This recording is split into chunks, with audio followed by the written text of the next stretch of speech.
so thrilled that you are all here. Thank you so much for coming to another one of our Interstellar Flight Press book launches. We really love doing these, and it's a lot of fun to get to see everyone and get to talk to everyone. We record all of our book launches for YouTube, so you can always go back and watch them later, or if there's one you missed, you can check it out. I think our last short story collection was with Stuart C. Baker, and that was a good one.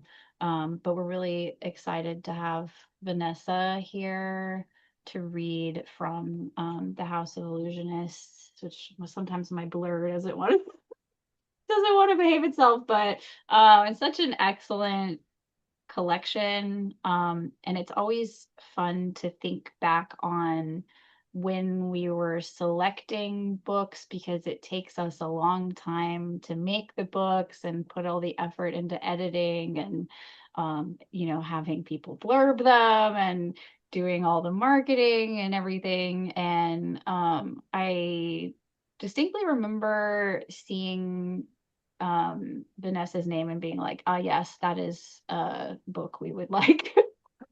Because I have enjoyed your short stories for a long time, Vanessa, and you have so many excellent short stories. I think there's probably some and many that are not here, but I foresee many collections in your future. And it's really one of the things like I feel like sci-fi fantasy is such an excellent place for short stories, obviously, but like one of the things I really appreciate about your stories is that they do blend genres in many ways, and they also have a sort of like sensitivity about them and like a softness that I really appreciate. Not to say that that Chum you chum. can't do like hard science fiction or whatever, but just to say that I love that sort of like softer aspect about them. There's a lot of emotional depth in them, which is fun. But yeah, so Chompy chomp. that's that's my introduction, and we've been getting a lot of really good response to the short story collection. I've been pitching it to people at book tables and book fairs, and it's a lot of fun to kind of like people will say, well, like tell me about one story, and so I'll try to pitch them about one or two of the stories. And it's really been great, and so I'm very, very excited that the book is finally out and that we get to enjoy it and that we get to hear you read, and just appreciate all of your excellent stories that you've collected for us, and um, all of the excellent work that you've done. You've pretty much been published at all of the major places, it seems like now, and that's very cool. Not yet. Um, so yeah. Anyway, I am gonna hand things over to you, Vanessa, and let you talk about read some, and then at the end, when you're done reading, we'll do like a Q&A. So hold up your questions, everyone. You can either put them in the chat and I'll circle back to them at the end, or at the end if you want to like raise your hand and ask your question directly, you can do that. So but yeah, I want to let Vanessa read some now, and we get to enjoy that. So handing it over to you. Thank you so much for that lovely introduction, Holly. Holly, and it's so good to finally kind of meet you online. I've never actually met Holly before. And I just wanted to say that Holly is the one responsible for this beautiful cover design, and I love this cover, and I just wanted to mention that. So I thought I would start off with reading the first story in the collection, which is called Wild Ones. And I read it at other places before, so hopefully it's new to many of you, though, at least the reading, and I think it's really appropriate for the fall, too. So, Wild Ones. Last week, I saw her in the woods. I'd spent the day in copy edits for a client, and I went for a walk to clear my head. I took the path behind my house into the stands of beech and maple. The autumn wind stirred so that golden leaves rustled above and all around me. Gold fell through the air and lined a path at my feet. And then she was suddenly there, blocking my way. She smiled, showing white, pointed teeth. She wore a dress of rustling flame, and red leaves and berries were threaded through her golden hair. Her eyes were the fading green of summer's last days. My heart went still. I couldn't breathe. And then my heart restarted, thudding hard. No, I told the queen of the hunt. It was a bare whisper, not the brave mother's defiance that I wanted. She laughed. Each fall, the hunt returns. They take out children, the ones aged 12 to 16. They give our children the winds to ride and lead them storming across the midnight sky. No one in town speaks much of it. We say nothing when our kids start going to bed early, all on their own. We rouse them, still dazed from sleep, and they drag themselves through the day. Teachers do not scold as students yawn and rub their eyes as they slump and fall asleep at their desks. We parents are tired too, from nights pacing or standing outside bedroom doors, waiting for our kids to come back. Amy sits blinking at breakfast. I've made scrambled eggs, gooey with melted cheese, and brown sausages and toast. She picks at it. It's still dark outside, and the kitchen light casts harsh shadows across her face. I want to fill her up with food, to weigh her thin body down, to tether her to this earth, not to let her fly away. Rick downs black coffee and kisses me quickly on the lips. He doesn't usually hug Amy goodbye. Somewhere along the way, we've all dropped the easy hugs and cuddles of childhood. He doesn't hug her now, but he reaches out and ruffles her hair. Her eyes focus, and she gives him a faint smile. He leaves, and it's just the two of us, she and I. How was it last night? I want to ask. Did you chase a flock of geese? How close did you come to the stars? Did you think of your father and me at all? Was it cold? I don't ask. My own mother never asked me. Take the heavier jacket, is all I say. She nods and shrugs on her thick padded coat. She walks out to the bus stop through the dark. It was always cold. I remember that. But I also remember that it didn't matter.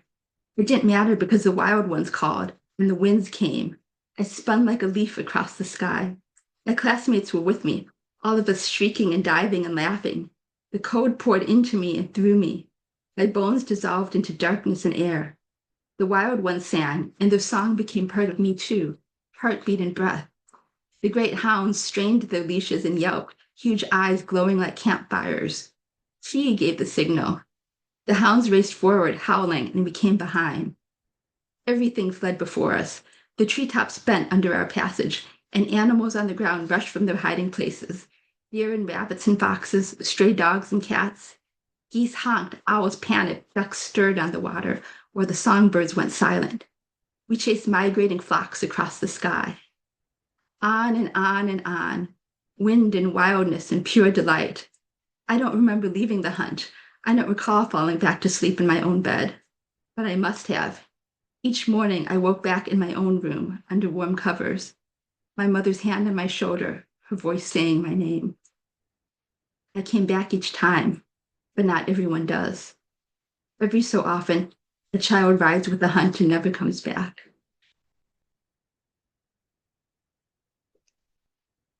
After Amy leaves, I spend the morning cleaning. I vacuum the living room, dragging the couch forward to get at the layers of dust beneath. I wipe down the shelves and mantel. I mop the floor and light a vanilla-scented candle. I make everything warm and cozy, clean and safe. The wind sings outside. Golden leaves whirl past the window. I watch the beech trees trembling, and I wonder if I see a richer gleam of yellow among them, or the flicker of a dress that rustles with red and orange flame. No, I tell her again. Queen of the wild ones, queen of the hunt. I won't let her take my child. I won't. Rick holds me during these chilly nights. She'll be fine, he murmurs into my hair. Amy's got a good level head, just like her parents. But I think that's not enough. No one can predict it. There are years when no one is taken, and then years when multiple children are lost. Loners and troubled kids, quiet ones, forgotten ones, but also the popular kids, the golden ones, the cheerleader and the sports star, the honor student and the student council president, the kids who seem at home in the world with loving friends and family. It's always a choice, it said. The wild ones take no one against their will. The queen chooses a special few for reasons that only she understands. She extends her invitation. Some accept.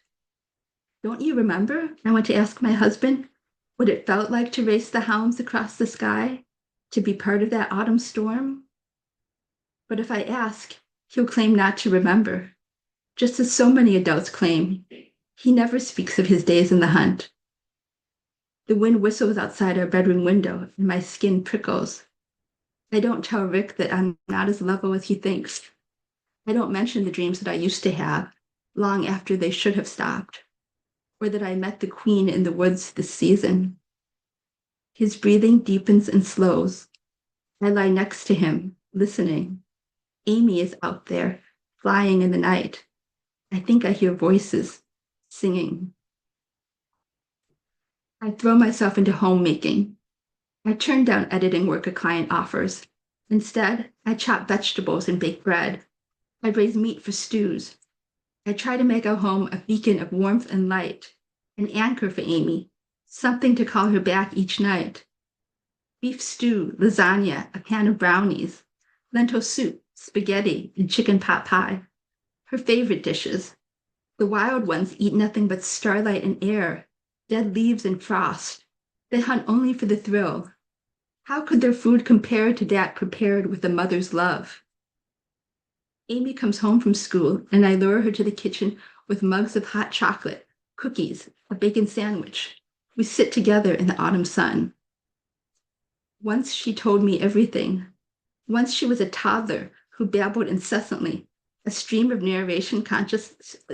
consciousness narration, so that I sometimes yearned to pull a pillow over my head. And then she was a child, an eager schoolgirl who came to my study each day after school to spill all her thoughts. I knew the names of her friends and who was fighting with whom. I knew the jokes she'd heard that day. I knew which passage in a book had captured her heart. I don't know these things now. I ask about her day, and she answers, but so much goes unsaid. Her eyes drift past me, fixed on another world. It's normal, everyone says. Our children become quiet and absent in mid-autumn, but they come back.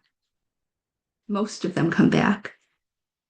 I want to talk to her, really talk, but the spell of these days is upon us both, and my throat closes when I try. I want to warn her of the Queen's offer. I want to tell her, don't say yes. I want to say, stay with me. But my thoughts slip and my mind fogs. The words dry on my lips. I ask about her English homework instead. She answers and even looks me in the eye. She finishes her sandwich. The light is shining on her light brown hair. Then she remembers something the English teacher said, a terrible pun of the type that she knows will make me groan. So she tells me and she's laughing, and I groan and laugh too. She's back, and I think it has to be enough. Sunlight, laughter, shared food at the table. It has to be enough to keep her here. This world is enough. That's what I think when I'm alone in the house and I hear the Queen's voice from the woods.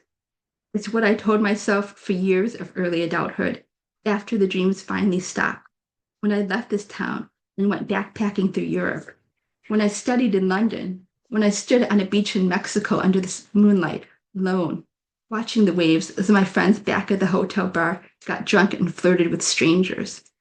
It's what I felt when I met Rick, and it's what I tell myself now when the wind rises and the old restlessness stirs. This world is enough. I don't need any more. Amy doesn't need any more. She has to know that. I run to the woods to find her. I take the path behind my house, down the hill. The trees close around me. I reach the spot where I last saw her. Beams of sunlight slant through golden leaves. I catch my breath, and all the trees rustle softly. What do I have to offer? What can I give the wild queen? I have no jewels, no ring or necklace to surpass her gold. I know no secret names. What bargain can I strike for my daughter's safe passage? What do I have? Please, I think silently at her. Please. Amy's come home safely 3 seasons in a row, but that's no guarantee. It's only more dangerous as our children get older. The pull grows stronger. She's 15 now. More children are taken at this age than any other. And the Queen has been watching our house. I felt her. I saw her in these words for the first time in decades. It means something. She wants something. Not Amy, I say aloud. She doesn't show herself, but the wind stirs in response. The wind strengthens. Branches lift and trees fill with the sound of the sea. They are bending and roaring and golden leaves fly. Autumn is speaking. She is speaking. The sound fills my blood, but I can't understand it. I can no longer leap to the sky to follow her song. Why do we forget so much of our wild days? How do we lose the language of the wind? Why can't we talk of it, even to others who have survived? I remember how it was to skim my fingers along the bellies of clouds, to taste starlight and frost, to feel my heart turn ice cold. I remembered the Queen as she rode, her hair streaming white and silver in the moonlight, streaked with flame, her laughter cold and ringing. She has a level head, Rick says of our daughter, and I pray that he's right, that she's more his daughter than mine. For if the Queen had given me the choice, I would have said yes. I would have followed her back to her home in an instant. I count the days down. Alone in my house, I draw the curtains closed, and I don't go to the woods again. For 2 weeks in mid-autumn, the hunt rides, 14 days, during which the moon waxes from its thinnest sliver to its full light. Every night, the sound of the hounds baying, the songs and cries of the wild ones. During these last days, I do what I can to pull my family close. I make popcorn after dinner. I coax Rick and Amy to the living room with a movie. I pull out an old board game Amy loves. I try to keep us up late, together against the night. Let her go, Rick whispers to me when Amy rolls her eyes, when she yawns and says that she's tired and going to bed. I cling to him to quell the shaking inside. The wind is so strong now. I'm long past my wild years. I settled down before Amy was born. I'm a middle-aged woman in the suburbs, a wife and mother, old and earthbound. But when the wind calls, I feel like it might blow me away too. On the last night of the hunt, against all custom, I go outside to watch. High above, I see it ride. Flashes of light through the clouds, moonlight mixed with darkness. And I know that Rick is right. There is nothing I can do. If she's picked, Amy will make her own choice. The clouds part and the hunt swoops down. I see the milk-white hounds, the red eyes burning, the wild ones shining, moonlight in their faces, and their hair trailing sparks of flame. Their calls so high and piercing, and between the hounds and the wild ones, flitting and diving in shadows, are the children. They all sweep toward me, and the noise is deafening. I feel the wind on my face. I see the Queen, her face cold and inhumanly beautiful. I almost make out the moonlit faces of the children. I see their nightgowns fluttering, their flannel pajamas and t-shirts. The hunt swirls above my head, then stills. The Queen lifts her hand, and one by one the children leave. I see their shadow figures slipping away toward the dark houses below them. They're going home. Is Amy among them? Amy? The Queen turns and looks directly at me. She extends her hand. At last, I understand. I stare into her shining eyes, and I know that it's not too late after all. I'm not too old. I have this second chance. I hear Amy's voice, Mom! But if I reach for the Queen's hand, I'll fly again. I'll ride the winds. I'll be forever wild. The end. So good. What I love about I love that story because it has this beautiful metaphor, but it's also like truly speculative. And don't we all just want to like leave with this mysterious lady? Like, I want to go with her. I want to go with the wild ones. It's so good. Thank you. I wanted to ask you, Vanessa, to talk about how you chose the stories you chose and kind of like what, like, because you had a very specific selection of like ordering also. And I think it's challenging sometimes for new writers to think, how do I order this collection and how do I, pick stories for collections? Can you talk about that a little bit? Yeah, so I think was that 2021 when Interstellar Flight Press had that open submission? I know it feels like Yes. a lifetime ago. Yes, that's how Oh, it goes. so Publishing is long. so slow. Yeah, oh gosh, it does seem so long ago. So I've been thinking of a collection for a while when I saw that open call and I was like, yes, this is my chance. So at the time, I just picked some of the stories that I liked best, that I thought were my strongest stories. And when I think it was maybe a group of like 4 or 5 stories that I knew were like must-have stories. And they just had particular themes. And I realized that, there were other stories that, echoed those themes. So I just kind of built those the other stories that I selected around those core groups of stories that all kind of like echoed similar themes with like, mothers and daughters, and children and parents. And another big theme that I saw coming out was just the importance of stories themselves. Some of the stories in this collection are a little bit meta, like fan fiction for a Grimdark Universe, which is about fan fiction, and just about the importance of stories. There were several stories that just kind of circle around that theme. So I just brought those together. And then while I was bringing those stories together, I realized that some stories are very fantastical in the sense that they're set in completely different secondary worlds, whereas other stories like Wild Ones are pretty much in our world, just a little bit different, right? Very still recognizably our contemporary world. Where some were science fiction, which were still kind of realistic in the sense that they were our world, but just extended into the future, maybe slightly, or maybe on a bigger scale, but still a bit more grounded in realism. And because these two sets of story types are quite different, it seemed natural to me to separate them into 2 different sections. So that's what we have in this book. First section is called Farther Worlds. Sorry, Nearer Worlds, which are worlds closer to our own, and then Farther Worlds, which are more completely separate secondary worlds.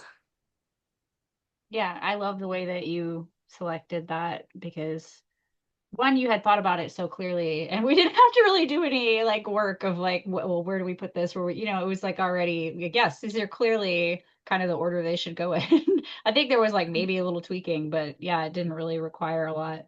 And so that was awesome. And I do love how a lot of the stories have overarching themes, right? So like there's a lot of ocean sea stories, Mhm. which like my personal favorite story is The Wave, Oh, which is a story about like surfing in like a pre like almost like post-apocalyptic type world, but not in like a negative way. I don't know how else to describe it, but it's like, it's a future world where there's these giant waves. And um I do a lot of like kayaking and canoeing, and so and then recently I started kind of like playing around with like a little bit of like surfing stuff with a paddleboard. So it was just fun to like I love that story.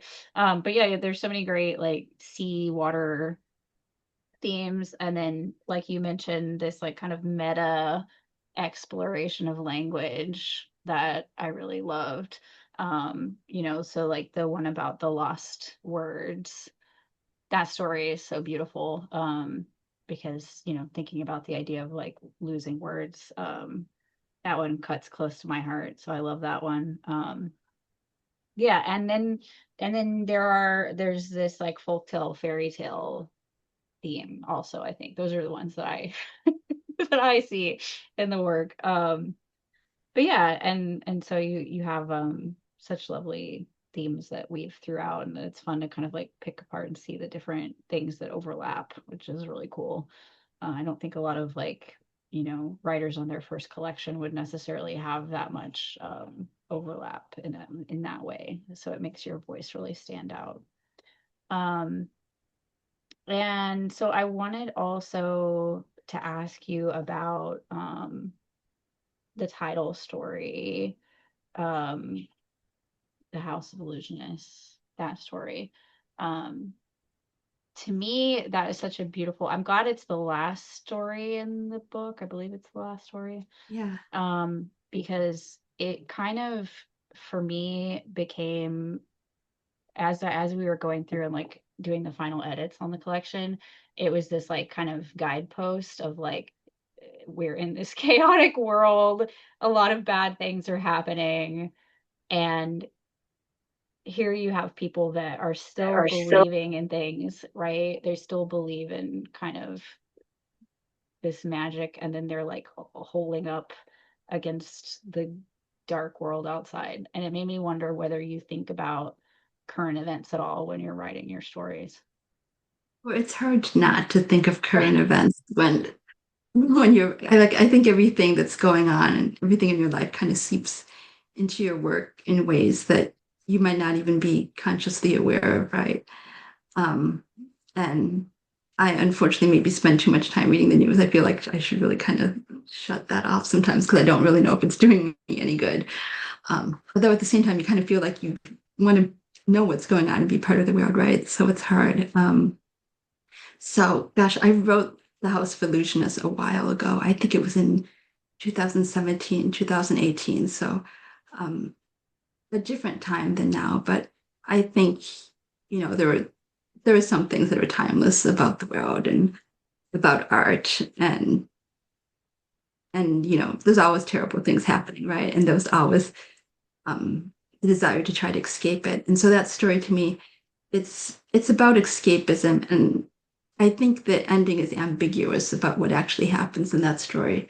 So to those who haven't read this story yet, it's um it's about a world where there are illusionists who can make beautiful illusions that they share with other people, but the illusions aren't true. Like they can create like a beautiful feast or show pictures of like, princesses and fireworks and marvelous things, but they're not true. Everyone knows that they're not true.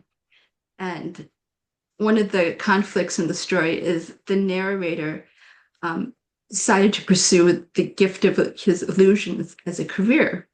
And his father just thought that was a stupid, stupid thing to do because illusions aren't real.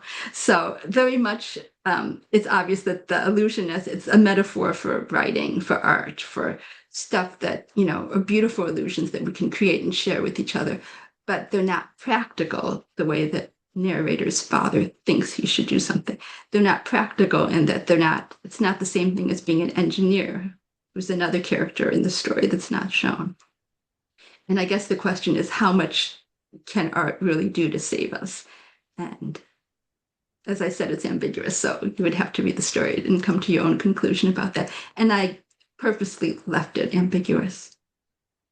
Yeah, I love that. It's challenging to do that with the end of a story, and you have such a talent for that.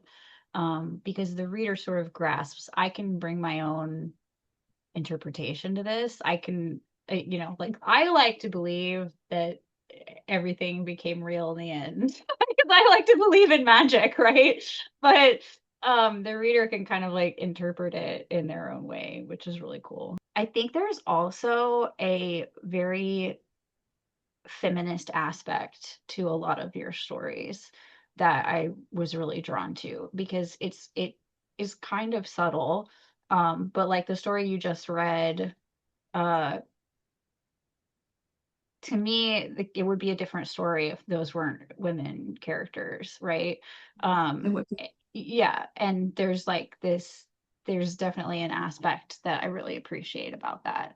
And so I would say as everyone's reading, kind of keep an eye out, like you're not hitting us over the head necessarily, but yeah. Okay, so we have some people with raised hands. I see it, Rayma, your hand is raised. Do you want to ask a question? Yeah, yeah. Nice job, Vanessa. Um, I just have sort of a general writer kind of question. I I've known Vanessa for a while through this Electric Sheep group and have heard her comments about other people's stories and also listened to her own stories, read her own stories for some of our meetings. But then I'm just like very curious about what your story is. Like, when did you start writing? How did you get involved in speculative fiction, especially? Can you just, you're just like a natural storyteller, I think. So, maybe you just always did, but, can you just talk about your life? Okay, thank you very much. And it's good to see you here. Thank you. Yeah. So, I was one of those kids that, always loved stories as soon as I was introduced to what a story is. Mhm. And as soon as I heard stories, I think I was always just trying to imitate and make up my own as well. And I think the first story that really made me fall in love with what we now call speculative fiction was The Lion, the Witch, and the Wardrobe. And I remember that my school librarian read it to us. And every week we would have library, hour, and we'd go down and she would read us one chapter of this book. And I couldn't wait to hear the next chapter. I must have been like maybe second or third grade. And then, I never stopped reading the fantasy series. I read Narnia and Tolkien and Ursula K. Le Guin, and I just never stopped. And it's always been the genre that's drawn me the most. I'll admit that there was a phase when I actually thought I should be writing literary fiction, Mhm. and I tried writing a few of those short stories, but like some kind of weirdness always crept in. And then I realized that, Yes. I really want to lean into the weirdness that always seems to creep in no matter what I do. So that's just it. That would be a good title for your next one. Move into the weird. Yeah, just lean into the weird, right? Yeah. So Great. yeah, so I minored in creative writing when I was in college, but I also majored in biology. And Uh-huh. actually it was like it was biology that I focused on for a really long time. And after Mhm. college I kind of let writing go by the wayside because I was trying to be a scientist. Mhm. And No, that then, makes then I found my way back to writing eventually, and the science thing didn't really work out for me. So Mhm. I Mhm. did other stuff instead. Yes. Great. Yeah. Well, good choice. And their laws. You know. I mean, I know that you, Rima, you Yeah. were a scientist and now Yeah. you're a writer. So yeah, Yeah. I mean, you can do both, but I do both. Yeah. yeah. Yeah. I was going to say, I think some scientists make some of the best artists also, right? Because they have an understanding of like how things work. They Yeah. can see under the hood or whatever. Mhm. We have another IFP author that has a science background, Andrea Kriz, who has done a short story collection also. And so it's always cool when people come up to the table. I can be like, these are scientists also. Mhm. So it's fun. Yes. Okay, I think Tara, you had a question next. Yeah, kind of dovetailing with this, question about being a scientist and pivoting to writing. Um, you are a scientist and a science writer Mhm. and a fiction writer, and you also read widely, and you have your blog where you do your short fiction roundups. So how do you find that working out, all those different roles, not to mention motherhood? But do you find yourself kind of like toggling back and forth on somewhat a regular schedule, or is it kind of more organic where your energies go at a given time? How does all that weave together for you? More the latter. And I'm kind of all over the place, but also things have changed a lot. I think my first genre short story that I published was when I was still working in the lab. And then after that, I transitioned out of that and became a freelance medical science writer and editor. And these days I've kind of cut back quite a bit on the medical editing actually, although I still do dissertation editing for a graduate school a local graduate school here in town. And my kids are grown up now. They're both at college. So again, that's changed a lot. My second kid just went off to college this year. So I'm hoping to spend more time writing this year now. So things just change a lot and things are always changing. So we'll see what happens. Such a good question. It's so hard to juggle many things as a writer. One thing I noticed in your stories, well, not every single story, but a number of them, is a really long time frame. Like you cover long periods of time in some of your stories. And I guess I don't know if you've noticed that about your stories, but if so, I was wondering if you um what having that kind of a canvas does for you. Like what is it about this expanse, like, like a whole empire or a family's whole life or something like that? What calls to you about that? First, Francesca, it's good to finally see you. I don't think Yeah. I've actually seen you It's, on it's really camera great before. to hear you read. I've know your words so well, and I know you on all these social media platforms, and here we are. It's great. That's great. Thank you. And then it's interesting that you say that because I feel like um I guess, looking back on it, some of my stories do cover big expanses of time, like Traces of Us, for instance. But it's not something that I really noticed before. I think you might have been the first person to point that out because some of the stories are much more compressed. I think the stories that you're talking about where they cover a lot of time are the stories that feel more epic, right? But I think even, I mean, well, okay, Traces of Us is, I guess, a good example of one that isn't epic, but also, covers a long period of time. I mean, it's got kind of the same intimacy almost. Well, it's got some intimacy to it as well, I guess. But you're right, you have ones that are much more sort of compressed and focused for sure. Yeah. Yeah. So, I don't know. I guess it's just interesting that I guess I can be drawn to both Yeah, both yeah, types of yeah. narratives. Yeah. Yeah. It's interesting that you say this because I just finished a story this week that is very compressed in time, like going like, kind of hour by hour by day. And so it's just just like, kind of toggling back and forth between these two modes. So maybe, I guess, like, so you do both. So maybe what is it about each? Like when you're writing one that's really focused on a very narrow slice of time, or when you're writing one that's focused on a large slice of time, I mean, how's your mind in a different place? If it's, yeah, like this one that was focused on a very short time, then it feels much more immediate and like concentrated, whereas like when I'm covering larger expanse of time, it seems like you can have a sense of just like more of a big sprawling narrative, right? Or just like yeah, just kind of a wider view. Mhm. Yeah. Thank you. Great, good question. I love stories that do that. They go across more than just like one little moment, but across a lifetime, even sometimes. It's 3 a.m.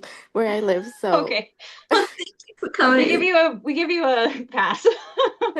sorry about that. So when I was reading The House of Illusionists, I was thinking about the illusions as daydreams, by how carefully curated they are, and how someone would look at you and be like, "Why are you daydreaming? Why are you spending your time with that? Focus," stuff like that. And I'm always interested in daydreams as a theme. And I would love to hear your thoughts about daydreams and if you have any book recommendations that deal with daydreams in general. And thank you so much. I really liked your book. Okay. Yeah, for me that's hard because daydreams to me, they they seem so much like, I guess, just fiction and writing and literature, right? I feel like writing is daydreaming that you write down, and reading stories are daydreams that the author put down for you. Um, so I feel like it's difficult for me to separate the two.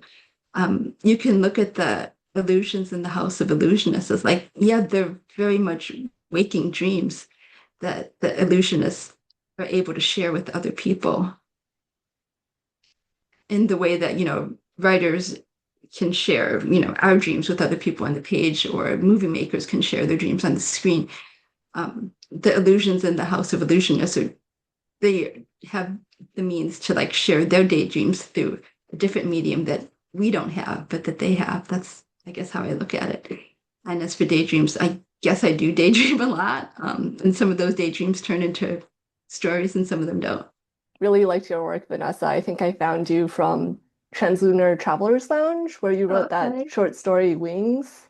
It Uh-huh. was just so beautiful. And I also really liked Lilies of the Dawn, and I'm looking forward to House of the Illusionists.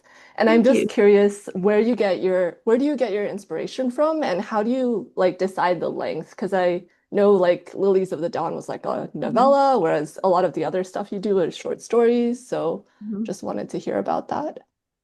Okay, I'll take the second question first.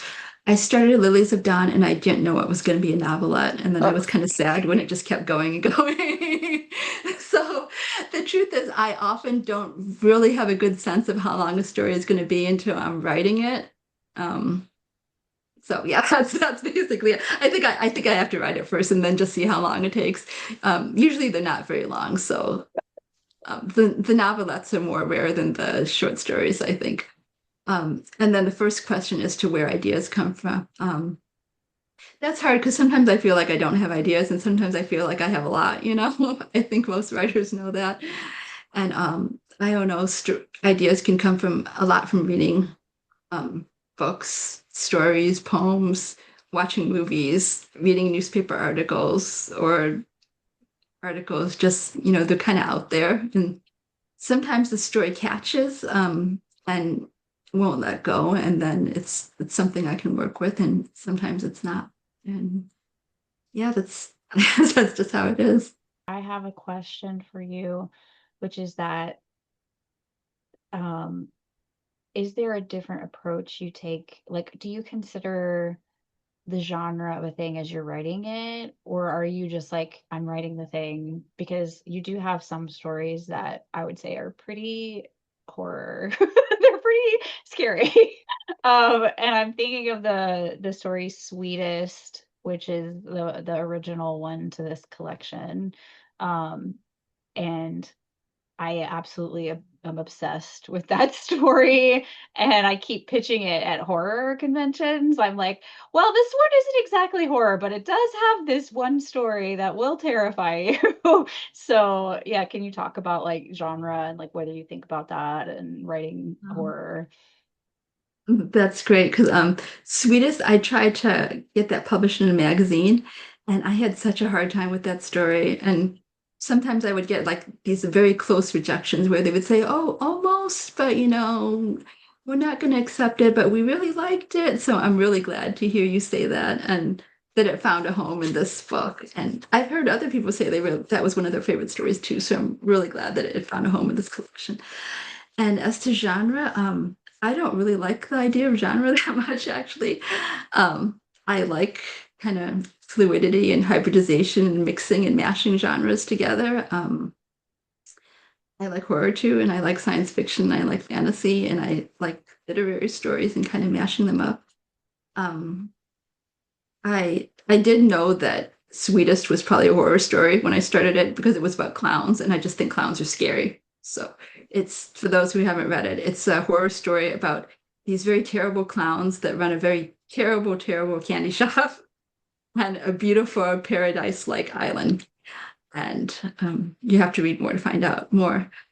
But anyway, I knew that was going to be a horror story because clowns, as I said. And there are some stories that I think some stories are some people have said they're kind of horror, like Heya, which is about a ghost.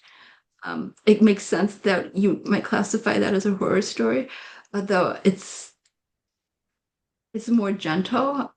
And I have been seeing, horror stories that feel more gentle. You might have heard of the term cozy horror, and all these new terms that people keep making when they're mixing genres up. Um, So I don't know. Sometimes I know going into a story that it is going to fall into a very kind of specific genre. You know, it might be hard science fiction or it might really be horror. And a lot of times I don't know. And I'm happy to see people classify it as multiple things. I love it. I love that the Taya story. Um, to me, it was kind of more of like this like kind of cultural, mythology type story. So yeah, but like I can see definitely that being in the horror vibe as well. So I was wondering if you could give us a little sneak read a little bit of Sweetest because it's we got to get a little bit of it. We got to hear a little bit, just a little bit, Okay. just a little treat. Let's see. Okay, I'll read just a little bit.